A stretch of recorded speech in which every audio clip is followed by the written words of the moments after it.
All right, hey, I wanted to jump on here and share what I learned about using AI as a thought partner while preparing for that advocacy conversation with my principal about curriculum equity and access to students with disability. This wasn't just about a writing assignment, it was about how AI could help me think through complex leadership work, and what I discovered surprised me. AI was genuinely helpful in organizing my thinking. I had done the equity audit, I had studied the research, and I had strong convictions about my students, but I needed help turning all of that into a clear, coherent argument. AI helped me structure my ideas, connect my classroom experiences to the course readings, which was Wiggins, Drucker, and Humberg, and also the Universal Design for Learning.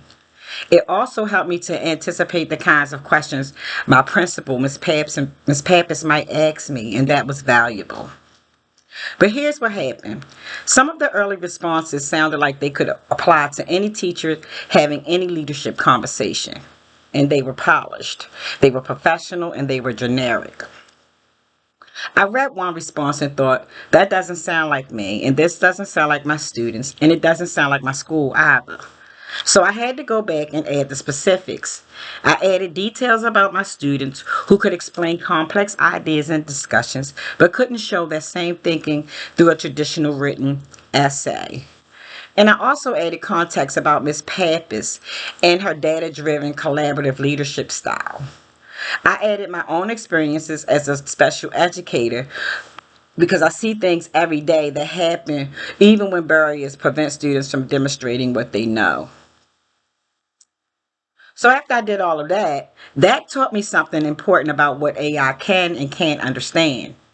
AI doesn't know my student faces. It doesn't know their strengths, their struggles, or what they're capable of. And it doesn't know the politics of my school or the relationship that I built with my colleagues.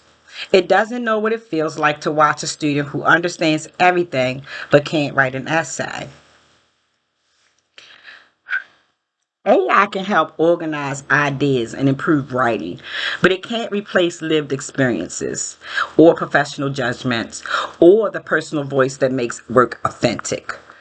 The generic responses reminded me that I have to bring the specifics. AI can polish them, but I have to provide them. This process showed me that I communicate most effectively when I start with evidence from my own work, not theory, not general principles, but evidence. Real examples from my equity audit, real students, real barriers that I identified. I also learned something that surprised me. I don't have to have every answer before I enter into an important conversation. I wanted to walk into that meeting with Miss Pappas with solutions to every possible problem that I found in my equity audit. I wanted to anticipate every objection and have the perfect response prepared for her. But what AI helped me see was that the strongest conversations are collaborative. They're about listening, they're about thoughtful questions, and working with someone towards a solution. I also realized sometimes try to include too much information because I want my people, I want her to fully understand my thinking. But according to the reading that I have, it's a practice that we call smart brevity that changed that. And I learned that three clear, well-supported ideas can be more powerful than every detail I know. So as I continue to grow as a leader, I want to keep building on that. I want to get more confident presenting evidence and listening to different perspectives and facilitating conversations that actually lead to change, not just conversations where I'm trying to convince someone that I'm right. All right, so now that I've seen how AI worked when I put in all of the information according to the AI prompt, I can think a lot about a lot of things in a lot of places that AI could support my leadership. Like I could use it to analyze student data and identify instructional patterns. I could develop professional learning activities for teachers. I could create materials to communicate with families, and I could prepare for difficult conversations with colleagues. And that's what I found that AI could do for me. Also, AI can help me design more equitable assessments. It also can help me develop lesson supports.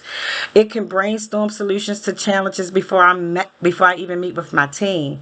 So there's a lot of potential that AI can do. But, and this is important, I see AI as a tool that strengthens my thinking, but not replace it. My professional experience, my knowledge of my students, my relationship with colleagues, those have to continue guiding my decisions. When AI is combined with those things, when I bring my own expertise first and then use AI to help me think more deeply or communicate more clearly, that's when it becomes more powerful. It's not about AI making the decisions for me, it's about AI helping me make better informed decisions. So what I learned is that the best use of AI isn't as a shortcut. It is as a thought partner, someone who asks good questions, someone who helps me organize my thinking, and someone that pushes me to be more specific and more authentic. That's what I found from using AI as a thought partner. And that's what made the difference in preparing for that conversation that I had with Miss Pappas. And that's what I'll carry forward into my work as a leader. I thank you for listening.